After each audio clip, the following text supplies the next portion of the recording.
You ask Tiger to solve. This deals with linear equations with one unknown. The final result is v equals -29/6. Let's solve it step by step. Simplify the expression.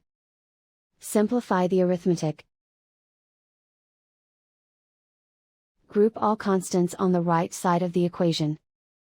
Add 26 to both sides. Simplify the arithmetic.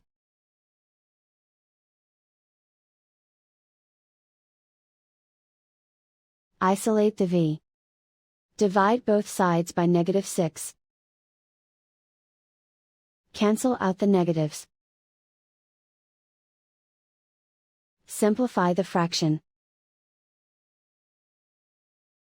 Move the negative sign from the denominator to the numerator.